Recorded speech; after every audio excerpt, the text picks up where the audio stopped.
All right, guys, let's just be real here. Things have gotten so bad in this country as far as gas is concerned. I mean, let's be honest here. A lot of you guys are paying anywhere between $5 to $6 to $7 plus. If you're on the West Coast, you're probably paying $7, $8 plus, and projected to pay even more in the next coming months, as well as people in the South. Things have gotten so bad for gas stations that at this point, a lot of gas stations, not a lot, some gas stations are starting to mix gasoline grades, right? Mixing regular with premium, but they're charging you premium prices.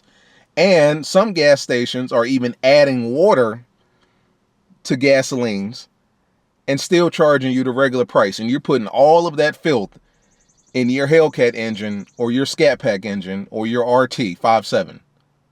Things are getting bad. Let's talk about it. What is up, guys? It is your boy Knockout 360 here. Let's just skip to the honesty here. It's 93 degrees outside and I'm sitting inside of a hot car. I'm not giving you the rest of the intro. Let's just get to it. Check me out on patreon.com. That's patreon.com/knockout360. Uncensored, unfiltered, ad-free, straight to the point, no intro video type of content. We're getting straight to it. I give you guys the good stuff that I can't put on YouTube because YouTube is YouTube, right? Check me out there, patreon.com/knockout360. Things are getting real bad out here, man, as far as gas is concerned. You know what I'm saying?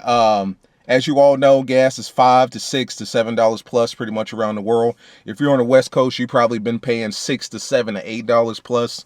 To my understanding, you guys are projected to be paying somewhere between $7 to $8 plus come August. You know what I'm saying? Maybe even more than that, God forbid. And then, of course, in the South, we're paying $5 plus, right? I think I filled up 2 or 3 days ago for about $5.30, right? So it's ridiculous.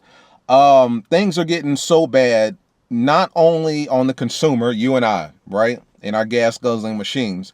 Things are not only getting bad for us, but apparently they're getting bad for a lot of gas stations, right? Because the reality of the situation is that as expensive as premium and mid and regular is for us as the consumer, it's just as bad, to my understanding, for the gas station, right? The gas station has to pay top dollar or pay whatever they need to pay for the gasoline, right? So in effort to cut costs on their end, a lot of gas stations will get, you know, a certain amount of premium, a certain amount of mid, and a lot of regular. Obviously a lot of regular because regular is the cheapest, right? And I'm not going to say a lot. I'm going to say a few. I'm not even going to say some. I'm going to say few. Few gas stations will put in an order for, and mind you, I don't know how this works. I'm a consumer, and I'm speaking from the perspective of a consumer, but I'm also speaking from the perspective of someone that has actually, you know, seen this happen firsthand. They'll order a lot of regular, and they'll order a good bit of medium, good bit of mid-grade, a good bit of premium, whatever the case may be.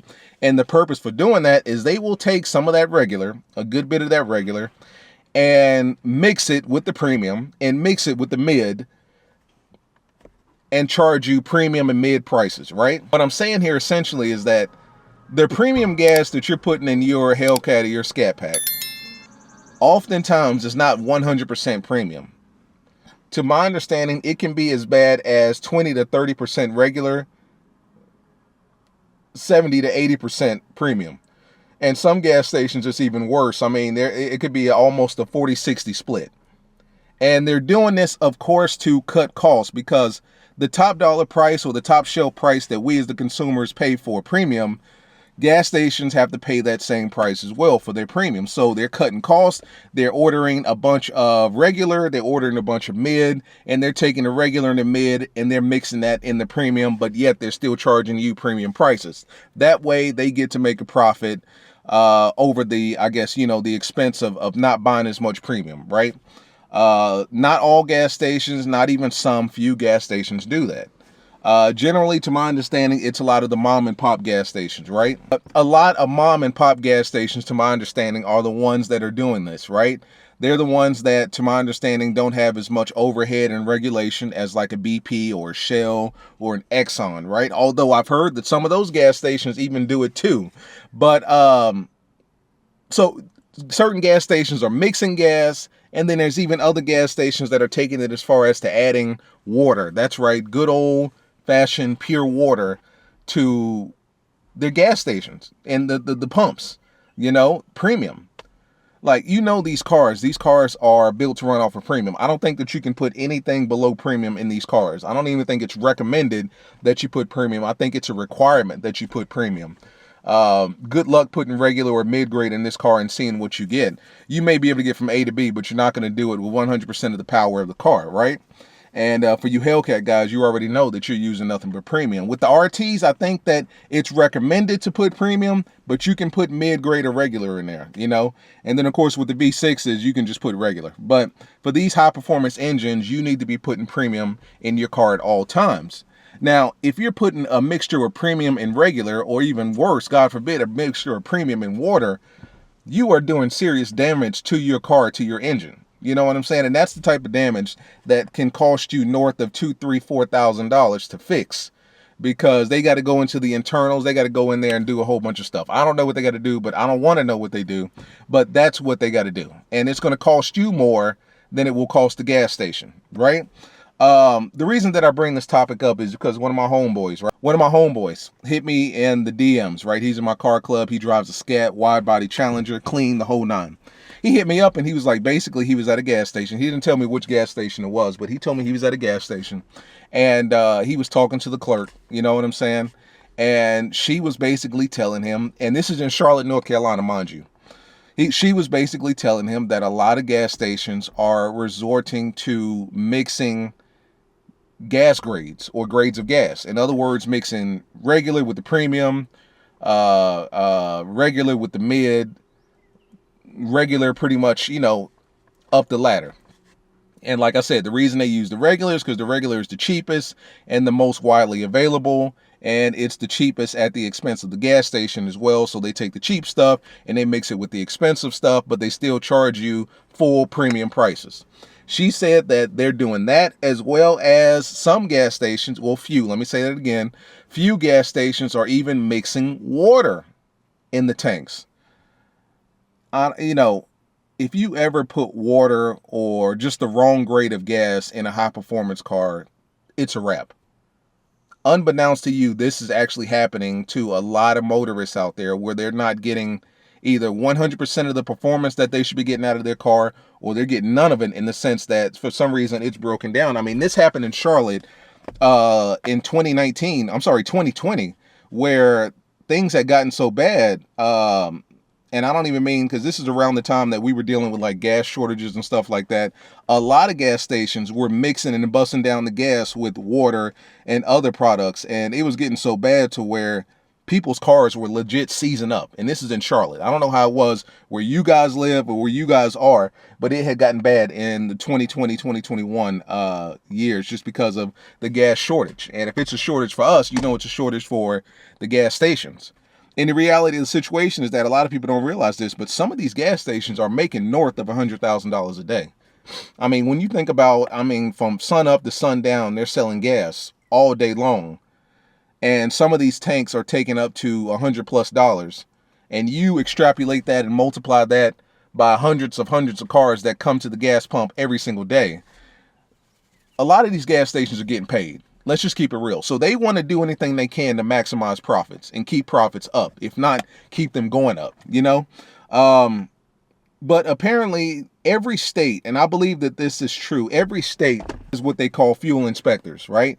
And I believe they're a part of the Department of Agriculture, where basically these people, almost like sanitation inspection crews, like that, you know, they go to restaurants and they give them the sanitation grades and stuff like that.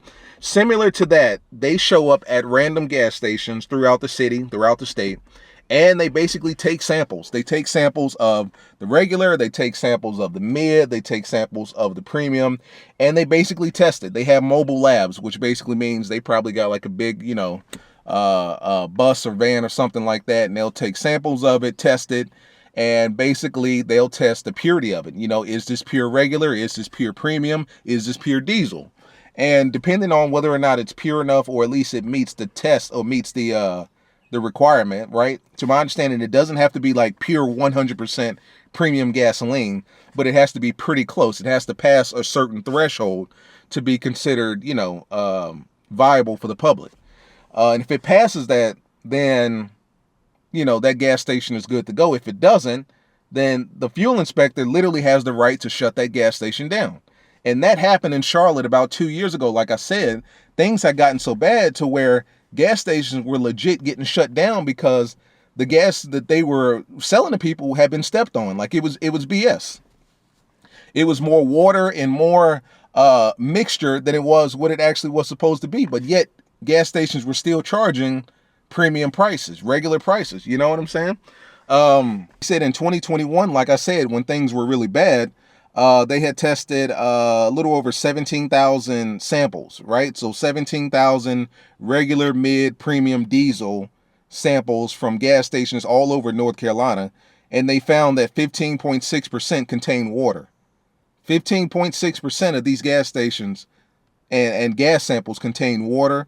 18% contain sediment. Now, sediment is just as bad as water or putting bad gasoline, because if you can imagine sediment being fed into your engine, it's a recipe for disaster. And they said 18.7 had octane the product was supposed to have. So, I mean, it was real bad in 2021, and it's getting to the point where it's getting just as bad now as it was then. Because with gas being so high for us, the consumer, the gas station themselves have to pay high prices to get the gas. And in order to, cut it down and, I mean, think about it in the terms of, like, I don't want to say that. I'm not even going to use that example. But things are just getting real bad out here, guys. Be careful where you get gas from. Only get gas from reputable gas stations. Your mom and pops, although they're cheaper, you get what you pay for. Shell, Exxon, your BPs, those are some of the best, right? Those are some of the ones, to my understanding, those guys get tested, and they have to meet a standard of quality that's beyond even what's required by the state. So just be careful out there, guys. Things are getting bad out here, and gas stations are basically tricking the consumer. The last thing you want is for some bad gas to be in your car and you're doing 100 and that thing just shuts off. Understand that a lot of times we're looking for the best deal. We're looking for, the cheapest premium. We're looking for the cheapest gas, but sometimes that comes at a cost. I would much rather pay $10, $15 more. Well, not necessarily $10, $15 more. Maybe when you add it all up, $5, $10 more, or rather a couple cents more at the pump, knowing that the gas that I'm putting in my car is the gas that, actually is, as opposed to paying hundreds of thousands of dollars to replace an engine, or having them pump, the gasoline out of my car because I put the wrong stuff in there. It's just one of them things, guys. Just kind of be cognizant of what type of gas you're putting in your car, because these are big, thirsty engines. They're very sensitive. You start putting mess in there, you're going to have problems. I understand that there's like knock resistance and stuff like that in a lot of modern day engines, but it's just one of them things, like, you don't even want to put your car through it if you don't have to, Like I said, stay with some of the reputable dealers, your Shells, your Exxons, your BPs, and oftentimes those three are the most expensive. I get that. I know that a lot of mom and pop gas stations around the world are some of the cheapest, which is true. But at the same time, you get what you pay for. So if you know a dealership, or not a dealership, but a gas station that gives good gas and is cheap and affordable, and you've had no issues with them in the past, keep going to them. But if you don't, I would highly suggest sticking with the big boys, sticking with what's tried and true and reputable. Because to my understanding, with Shell specifically, and that V plus powered gasoline, like, that's supposed to be the top of the line, best grade gasoline that you could ever have. Like, to my understanding, it's been filtered, it's getting all the sediment, all the mess out, and you should be getting pure premium. You know what I'm saying? Pure premium grade A, well, V plus powered gasoline. Which, if that's true, then, that's your best bet there. Stick with the big boys. Leave the mom and pop shops alone unless you know them for a fact to be solid. You know what I'm saying? But at the end of the day, guys, just be cognizant of what's going on. Everyone's trying to save money, including the dealerships. So just be cognizant that it's real. It's actually happening, guys. As always, like, subscribe, comment. It's your boy Knockout 360, and I will see you in the next one. Peace.